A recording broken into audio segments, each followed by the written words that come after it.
আসসালামু আলাইকুম। Hello everyone, welcome back to my another blog. আজকের পর্বে আমাদের রেসিপি নরম ঝরঝরে ও তুলতুলে ভুনা খিচুড়ি।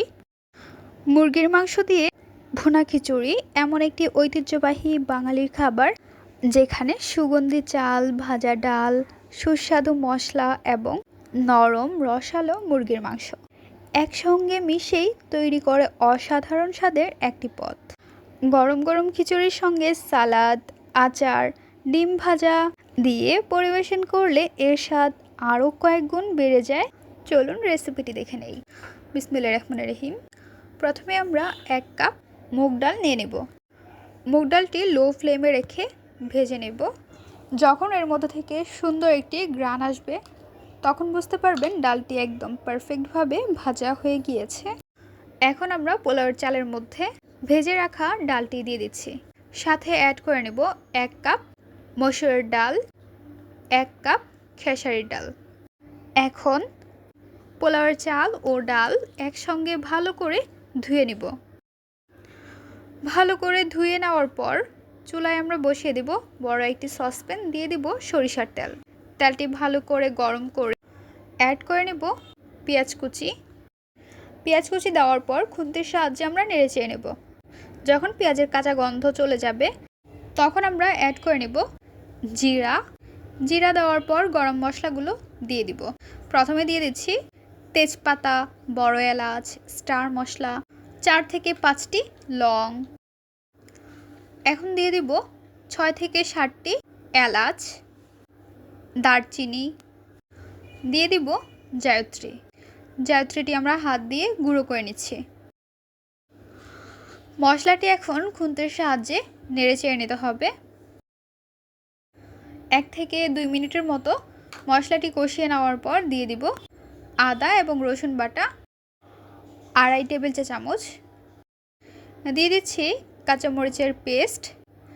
ঝালের পরিমাণটি একটু বেশি রাখছি, তাই এখানে 3 টেবিল চামচ দিয়েছি। এখন খুন্তি দিয়ে নেড়ে চেড়ে নেব। মশলাটি যেন না পড়ে যায় সেজন্য দিয়ে দিব অল্প পরিমাণ পানি। নেড়ে চেড়ে নিতে হবে। মশলাটি ভালো করে কষিয়ে নিতে হবে। এখন আমরা এর মধ্যে দিয়ে দিব 2টি টমেটো। টমেটোটি কুচি কুচি করে কেটে দিব। টমেটোগুলো দেওয়ার পর এখন আমরা দিয়ে দিব ধনিয়ার গুঁড়ো 1 টেবিল চামচ, চিলি ফ্লেক্স 2 টেবিল চামচ, স্বাদ অনুযায়ী লবণ। মশলাটি যেন না পড়ে যায় সেজন্য আবারও দিয়ে দিচ্ছি অল্প পরিমাণ পানি। নাড়াচাড়া করে ঢাকনা দিয়ে ঢেকে রেখে দেব। ঢাকনাটি উঠিয়ে নিচ্ছি। মশলাটি আমরা নেড়ে চেড়ে নেব। তবে যখন মশলার মধ্যে চারপাশে তেল উঠে আসবে তখন বুঝতে পারবেন পারফেক্টভাবে মশলাটি কষানো হয়ে গিয়েছে। অ্যাড করে নিচ্ছি চিকেন দেওয়ার পর খুন্তি দিয়ে আমরা ভালো করে নাড়াচাড়া করে নেব। ঢাকনা দিয়ে ঢেকে রেখে দেব। চলে আসলাম 3 মিনিট পর। ঢাকনাটি উঠিয়ে নেড়ে চেড়ে নেব। অ্যাড করে নিচ্ছি বাদাম বাটা। এখানে কাজু বাদাম, পেস্তা বাদাম এবং কাঠবাদাম পেস্ট করে নিয়েছি। চিকেনটি একটু পরপরই নাড়াচাড়া করে নিতে হবে, তা না হলে নিচে লেগে যেতে পারে। তাই আমরা একটু পরপরই নাড়াচাড়া করে নিচ্ছি। চিকেনের মধ্যে যখন চারপাশে তেল উঠে যাবে তখন বুঝতে পারবেন ভালোভাবে কষানো হয়ে গিয়েছে। অ্যাড করে নিচ্ছি পোলাওর চাল এবং ডাল। খুন্তি দিয়ে নেড়ে চেড়ে মিক্সড করে নিচ্ছি। 2 থেকে 3 মিনিটের মতো আমরা পোলাওর চালটি ভালো করে কষিয়ে নিব। এখানে আমাদের পোলাওর চালের পরিমাণ হচ্ছে 5 পট, তাই এখানে পানি দিয়েছি 10 গ্লাস, অর্থাৎ স্বাদ অনুযায়ী লবণ দিয়ে দিচ্ছি। নেড়ে চেড়ে আমরা ঢাকনা দিয়ে ঢেকে রেখে দেব। পানিটি শুষে নেওয়া পর্যন্ত অপেক্ষা করব।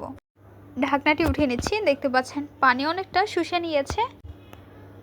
খুন্তির সাহায্যে আমরা উল্টিয়ে পাল্টিয়ে নিচ্ছি। উল্টিয়ে পাল্টিয়ে নেওয়ার পর একদম লো ফ্লেমে দমে রেখে দেব। এখন আমরা শসা, টমেটো, লেবু কেটে নেব। একটু ট্রেন্ড ফলো করছিলাম, তুড়ি বাজিয়ে দেখলাম না, কাজ হচ্ছে না। কষ্ট না করে এত সহজে কি হয়ে যায়। এই তো সুন্দর করে শসা, টমেটো লেবু কেটে নিয়েছি। এইদিকে আমাদের খিচুড়ি রেডি। অনেকটা বিরিয়ানির মতো দেখতে হলেও আসলে এটা খিচুড়ি। গাইস, দেখতে পাচ্ছেন কত সুন্দর ঝরঝরে নরম তুলতুলে বিরিয়ানিটি হয়েছে। অসাধারণ একটি ফ্লেভার আসছে। এখন আমরা বিরিয়ানিটি পরিবেশন করে নেব।